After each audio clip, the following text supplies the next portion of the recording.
Hello student, आपका हमारे YouTube channel पर स्वागत है।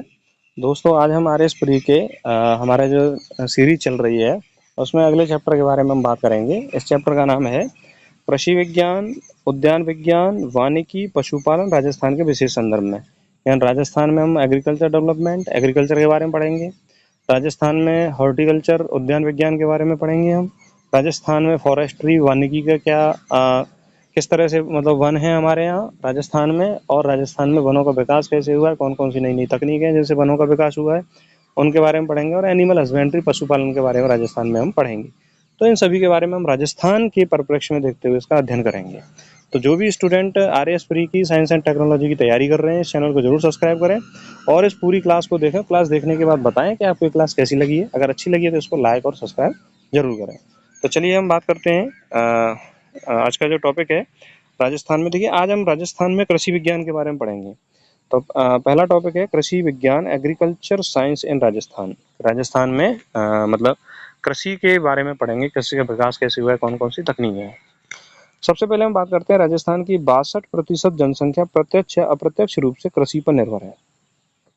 तो राजस्थान में कह सकते हैं हम कि भाई राजस्थान एक कृषि प्रधान राज्य है और यहाँ पर 62% जो जनसंख्या है वो प्रत्यक्ष रूप से या अप्रत्यक्ष रूप से किस पर डिपेंड है? कृषि पर डिपेंड है। कृषि उनका मुख्य व्यवसाय है। कुल भौगोलिक क्षेत्र का लगभग 3.42 लाख करोड़ हेक्टेयर है, जिसमें से लगभग 52% योग्य कृषि भूमि है। तो राजस्थान का भौगोलिक क्षेत्र कितना है? 3.42 करोड़ हेक्टेयर है। इसमें से कितने प्रतिशत भाग पर कृषि की जा सकती है? वो 52% भाग पर क्या की जा सकती है? कृषि की जा सकती है। तो नोट करिए कि भाई राजस्थान में कितने प्रतिशत जनसंख्या कृषि पर निर्भर है? 62% जनसंख्या कृषि पर निर्भर है।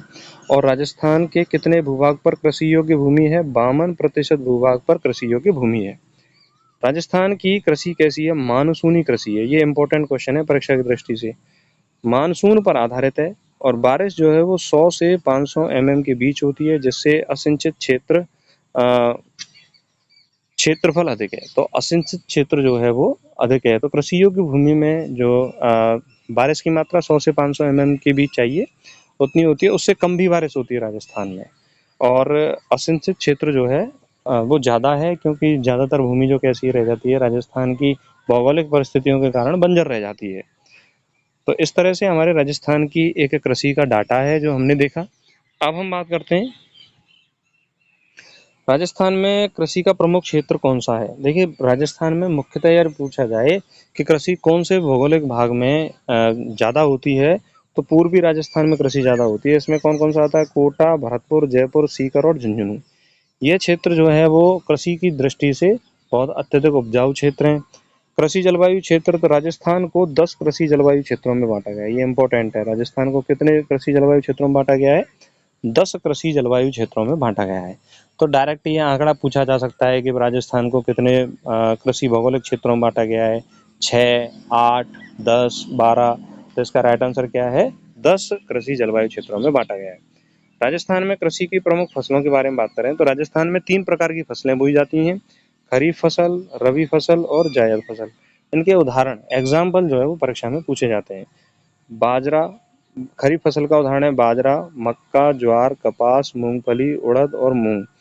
तो मक्का, बाजरा, ज्वार, कपास, मूंगफली, उड़द और मूंग जो है वो राजस्थान की प्रमुख खरीफ फसलें हैं। और रबी फसलों के बारे में बात करें तो गेहूं, जौ, चना, सरसों, मेथी जो है वो राजस्थान की प्रमुख रबी फसलें हैं। और जायद फसलों के बारे में बात करें तो खरबूजा, तरबूज, ककड़ी और सब्जियां राजस्थान की प्रमुख जायद फसलें हैं जो राजस्थान में बोई जाती हैं। नेक्स्ट हम बात करें राजस्थान में कृषि संबंधी चुनौतियां क्या क्या हैं। भाई, क्या कौन कौन सी चुनौती है जो राजस्थान में कृषि को रोकती है? यानी राजस्थान का सबसे ज़्यादा भौगोलिक भूभाग पर खेती नहीं हो पाती, वो कौन कौन सी चुनौतियां हैं? सबसे पहले है वर्षा की अनियमितता एवं सूखा। देखिए, हम जब राजस्थान ज्योग्राफी पढ़ते हैं तो राजस्थान ज्योग्राफी में हम जब उसके भौगोलिक क्षेत्र के बारे में पढ़ते हैं तो उस भौगोलिक क्षेत्र में वर्षा की क्या है? अनियमितता है। भौगोलिक क्षेत्र में क्या है? वर्षा की अनियमितता है। और सूखा प्रभावित क्षेत्र राजस्थान में ज़्यादा है। तो जहाँ पर वर्षा कम हो रही है वहाँ, और जहाँ सूखा है वहाँ पर कृषि होगी नहीं। तो एक पहली चुनौती है। दूसरा है भूमिगत जल स्तर का गिरना। तो देखिए वर्तमान समय में भूमिगत जल स्तर जो है वो पानी गिरने से पानी की समस्या अलग-अलग जगह बनी हुई है और जहाँ पर पानी कम है वहाँ पर खेती नहीं होगी। तीसरा है मिट्टी की लवणीयता और क्षारीयता। तो देखिए राजस्थान में जैसे हम बात करें पश्चिमी राजस्थान की तरफ और राजस्थान के अन्य भूभाग में भी उत्तरी राजस्थान की तरफ भी अगर हम देखते हैं तो वहाँ पर मिट्टी में लवणीयता और क्षारीयता जो है वो पाई जाती है, उसके कारण भी कृषि कम होती है। और छोटे व सीमांत किसान या राजस्थान में छोटे किसान हैं, सीमांत किसान हैं, तो उनको खेती योग्य जो भूमि है उनके पास कम है, तो उसके कारण भी खेती क्या होती है, कम होती है। तो कौन कौन से कारण रहे जिसमें खेती कम होने के कौन कौन से प्रमुख कारण है? खेती होने के कम होने के प्रमुख कारण है वर्षा की अनियमितता और सूखा, भूमिगत जल स्तर का गिरना, मिट्टी की लवणीयता व क्षारीयता और छोटे व सीमांत किसान जो हैं उनके कारण जो राजस्थान में खेती है वो क्या होती है, कम होती है। अब हम बात करते हैं राजस्थान में कृषि वैज्ञानिक संस्थान कौन कौन से हैं। देखिए राजस्थान कृषि विश्वविद्यालय कहाँ पर है, बीकानेर में स्थित है। महाराणा प्रताप कृषि एवं प्रौद्योगिकी विश्वविद्यालय कहाँ पर है, उदयपुर में स्थित है। और राजस्थान कृषि अनुसंधान संस्थान कहाँ पर है, दुर्गापुरा जयपुर में स्थित है। तो देखिए राजस्थान के प्रमुख कृषि संस्थान हैं जो कृषि को बढ़ावा देने में कार्य करते हैं। और भी कृषि विश्वविद्यालय खुले हैं नए, तो उनके बारे में हम अलग से चर्चा करेंगे। तो राजस्थान कृषि विश्वविद्यालय कहाँ पर है, बीकानेर में। महाराणा प्रताप कृषि एवं प्रौद्योगिकी विश्वविद्यालय कहाँ पर है, उदयपुर में। और राजस्थान कृषि अनुसंधान संस्थान कहाँ पर है, दुर्गापुरा में। ये जो कृषि के क्षेत्र में विकास के लिए क्या कर रहे हैं, कार्य कर रहे हैं। अब हम बात करें कि राजस्थान में कृषि से संबंधित कौन कौन सी योजनाएं संचालित हैं। पहली योजना है प्रधानमंत्री कृषि सिंचाई योजना, यानी राजस्थान में सिंचाई के उचित प्रबंधन के लिए प्रधानमंत्री कृषि सिंचाई योजना को चलाया जा रहा है। तो उसके कारण से जो कृषि का जो क्षेत्र है उसको अच्छी तरह से सिंचित किया जा रहा है।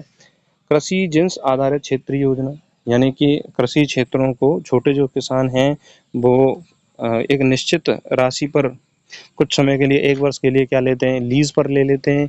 तो उससे कृषि को क्या है, बढ़ावा दिया जा रहा है कि भाई छोटे किसानों को भी कृषि करने का क्या मिले, मौका मिले।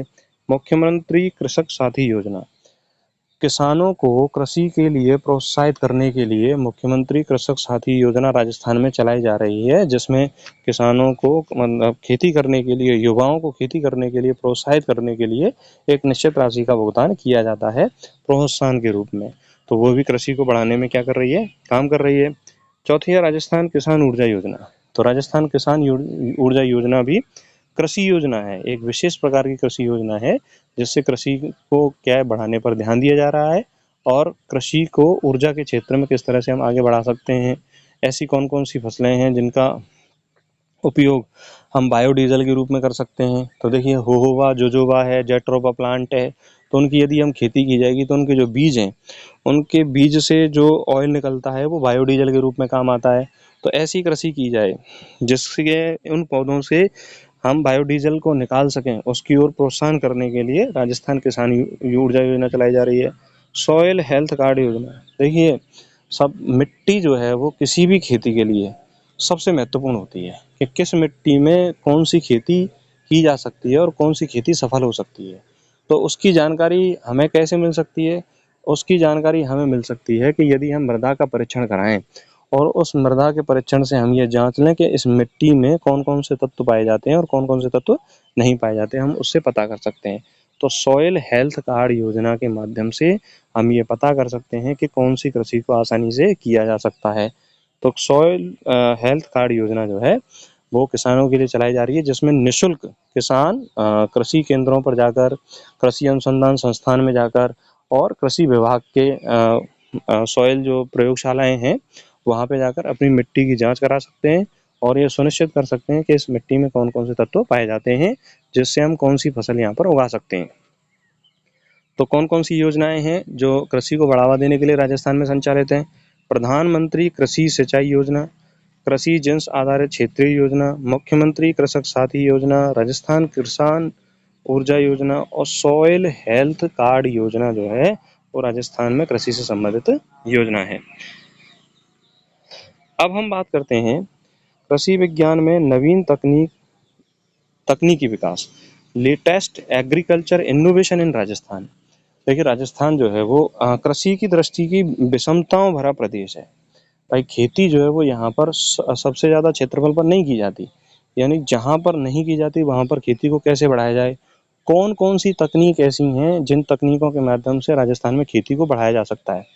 देखिए ऐसा माना जाता है कि इज़राइल और राजस्थान की जो भौगोलिक परिस्थितियाँ एक जैसी हैं। दोनों में ही मरुस्थल पाया जाता है, राजस्थान में भी मरुस्थल है और इज़राइल में भी मरुस्थल है।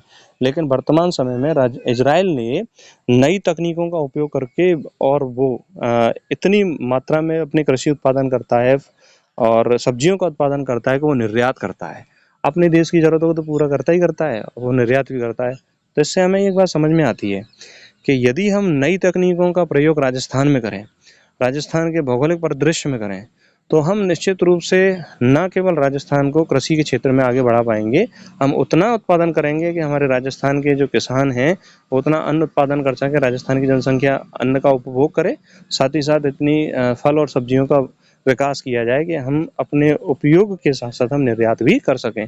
तो कौन-कौन सी तकनीक की सहायता से हम कृषि को बढ़ावा दे सकते हैं? सबसे पहली तकनीक है ड्रिप और स्प्रिंकल सिंचाई सिस्टम। ये सबसे ज़्यादा मोस्ट इम्पोर्टेंट है।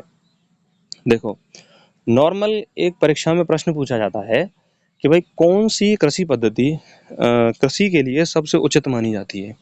तो कृषि पद्धति है ड्रिप और स्प्रिंकल सिंचाई सिस्टम।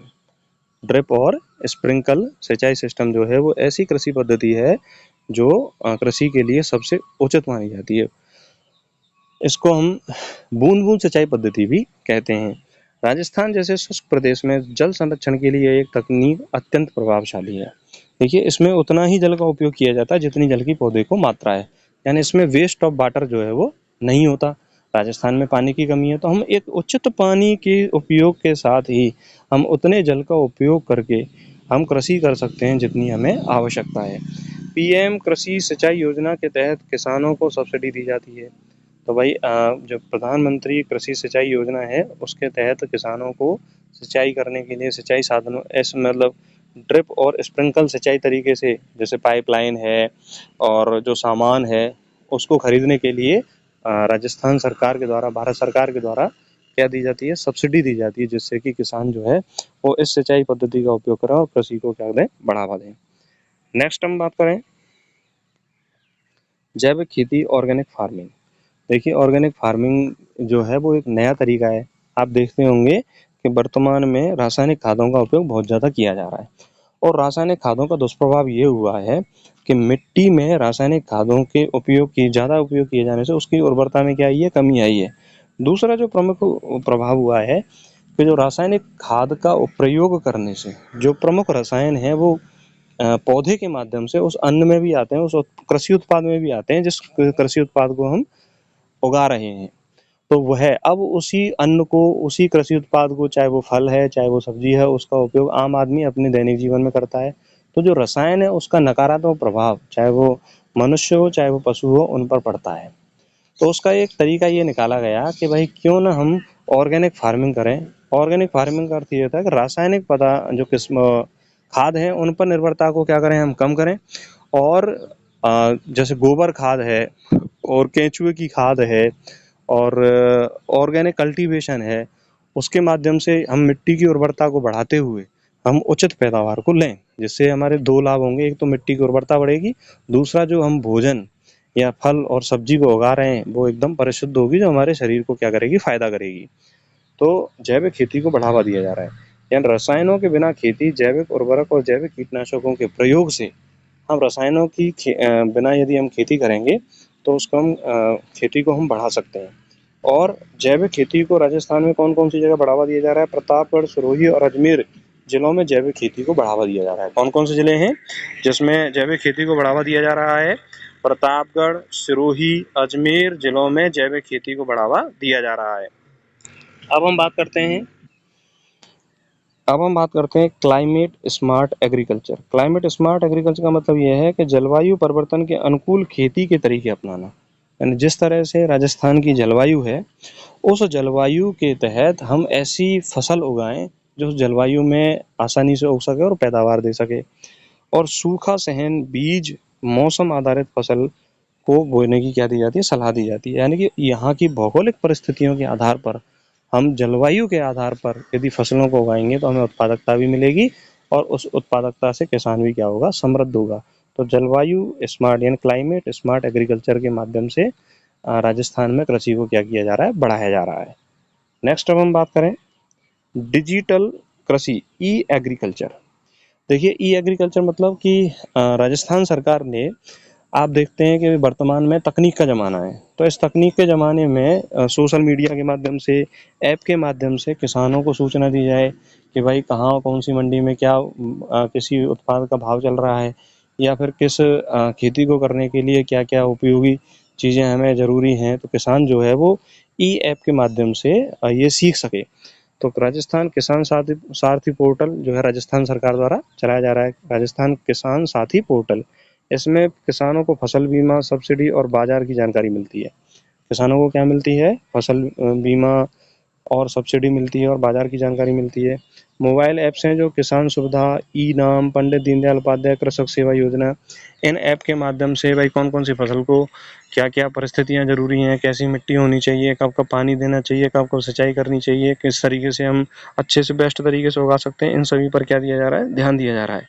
तो ई एग्रीकल्चर के माध्यम से भी हम एक नए तरीके के माध्यम से उन किसानों को भी हम शिक्षित कर सकते हैं जो किसान कृषि विभाग में नहीं आ सकते, कृषि वैज्ञानिकों से सलाह मशवरा नहीं कर सकते, तो उन किसानों को भी क्या होता है, लाभ होता है। तो इस माध्यम से भी हमें एक नया तरीका है जिससे हम कृषि को क्या दे रहे हैं, बढ़ावा दे रहे हैं। तो इस तरह से दोस्तों हमने राजस्थान जो कृषि वाला पार्ट है कि राजस्थान में कृषि का विकास कैसे हो रहा है, क्या क्या तरीके हैं, कैसी जलवायु है, उन सभी के बारे में हमने चर्चा की। आशा करता हूँ कि आपको ये क्लास समझ में आई होगी। अगर आपको ये क्लास अच्छी लगी तो इस चैनल को सब्सक्राइब करें और लाइक करें और दोस्तों तक शेयर करें। पढ़ते रहें, आगे बढ़ते रहें। और इसी तरह से हमारे जो साइंस एंड टेक्नोलॉजी की कई सारी क्लासेज हैं, हम पहले ले चुके हैं, उन सभी क्लासेज को देखें। निश्चित रूप से आपकी जो तैयारी है उसको स्ट्रॉन्ग करेंगी और आपके एग्जाम के लिए बहुत लाभदायक रहेंगी। फ्री कोर्स कराया जा रहा है, ठीक उसी तरीके से पढ़ाया जाता है जैसे आप एक कोचिंग इंस्टीट्यूट में पढ़ते हो, थोड़ा थोड़ा पढ़ाया जा रहा है। इसलिए क्लास 1, क्लास 2, क्लास 3 ऐसे आते हैं, फिर क्वेश्चन कराए जाते हैं किसी टॉपिक को ख़त्म होने के बाद, और आपका जो सिलेबस है वो धीरे धीरे क्या हो जाएगा, समाप्त हो जाएगा। अपनी तैयारी को स्ट्रॉन्ग करते हुए और हमारे साथ देखिए कांटेक्ट करते रहें। अगर आपकी कोई क्वेरी है तो आप कमेंट के माध्यम से हमसे पूछ सकते हो, और यदि कोई सलाह की आवश्यकता है आपको तो कमेंट करके हमें ज़रूर बताएं। आगे बढ़िए और पढ़ते रहिए। नमस्कार, धन्यवाद।